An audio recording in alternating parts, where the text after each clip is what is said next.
3s2 और 3p6, ये configuration आया था फाइनली आर्गन पे। आर्गन का जो कॉन्फ़िगरेशन था वो ऐसा आया। आर्गन के बाद अगला जो एलिमेंट आएगा वो है पोटेशियम 19। तो पोटेशियम में जो एनर्जी लेवल इन्वॉल्व करेंगे 1s2, 2s2, 2p6, 3s2, 3p6 और 3p के बाद एनर्जी के बेस पर 4s का एनर्जी लोअर होता है एज कंपेयर टू 3d। ये मैंने आपको बता दिया था जब हम लोग स्टेयर्स बना रहे थे, है ना। तो 4s का एनर्जी लोअर है, इसलिए इलेक्ट्रॉन पहले कहां जाएगा, 4s ऑर्बिटल में चला जाएगा, जबकि 3d थर्ड ऑर्बिट में आता है। ये सही बात है, लेकिन according to energy the energy of 4s is lower than 3d, इसलिए हम 4s में इलेक्ट्रॉन को पहले लेके जाएंगे। आप d लिखोगे भी तो उसको 0 रखना पड़ेगा आपको, ठीक है। अब देखो, स्कैंडियम के बाद पोटेशियम के बाद अगला जो मेंबर आएगा वो है कैल्शियम 20।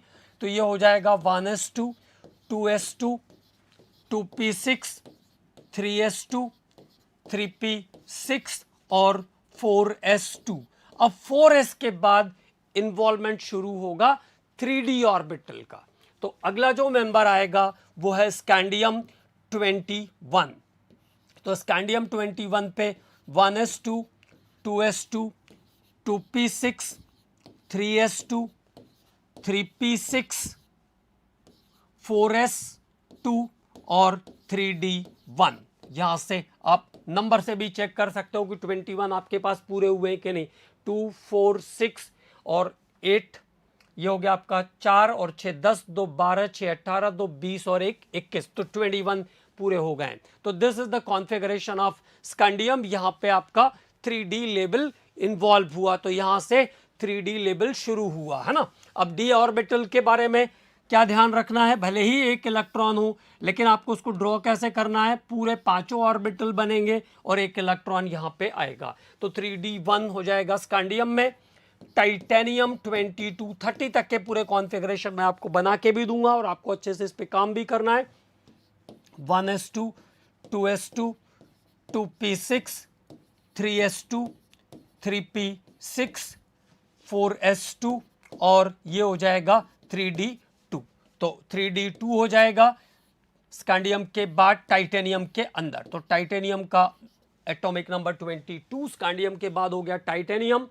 टाइटेनियम के बाद अगले कॉन्फ़िगरेशन पे बात करते हैं वानेडियम। तो वानेडियम हो जाएगा 23 पे। तो देखो यहां पे 1s2, 2s2, 2p6, 3s2, 3p6 और 3p6 के बाद 4s2 और 3d3 हो जाएगा वानेडियम के अंदर। वानेडियम के अंदर 3d3 हो जाएगा। क्रोमियम 1s2, 24 होता है एटॉमिक नंबर क्रोमियम का। तो 1s2, 2s2, 2p6, 3s2, 3p6, 4s2, 3d4। लेकिन ऐसा हम नहीं बना सकते हैं। यहां पे ये बात आपको फिर से ध्यान रखनी पड़ेगी कि ऐसा कॉन्फ़िगरेशन इसका नहीं बन सकता, मतलब कुछ ना कुछ यहां एक्सेप्शन आ रहा है।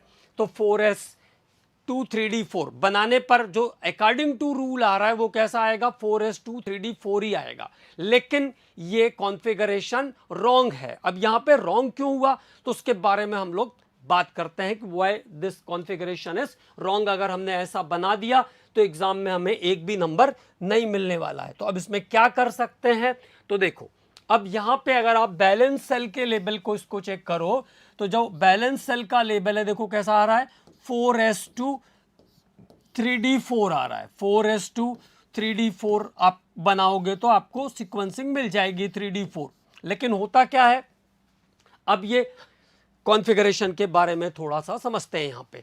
तो देखो s के पास दोनों इलेक्ट्रॉन भरे हुए हैं और d के पास 4 इलेक्ट्रॉन है। d के पास 4 इलेक्ट्रॉन है। तो this is called Anfield configuration. इसको हम क्या कहते हैं, अनफिल्ड कॉन्फ़िगरेशन।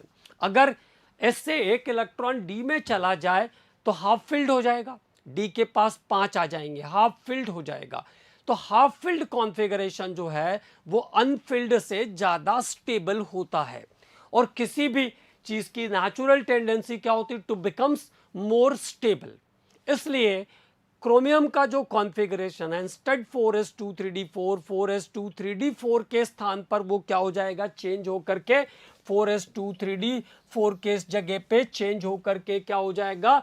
4s1 3d5 हो जाएगा। ऑर्बिटल्स का जो स्टेबिलिटी है वो ऐसा रहता है, सबसे ज़्यादा स्टेबल होता है कंप्लीटली फिल्ड, पूरा भरा हुआ जिसमें सारे इलेक्ट्रॉनों मतलब क्लॉकवाइज एंटी क्लॉकवाइज सब कुछ पूरा पैक है, वो सबसे ज़्यादा। फिर उसके बाद हाफ फिल्ड जिसमें आधे भरे हुए हों, और उसके बाद अनफिल्ड। अनफिल्ड मतलब उसके बाद तो अब कुछ बचा ही नहीं, तो अनफिल्ड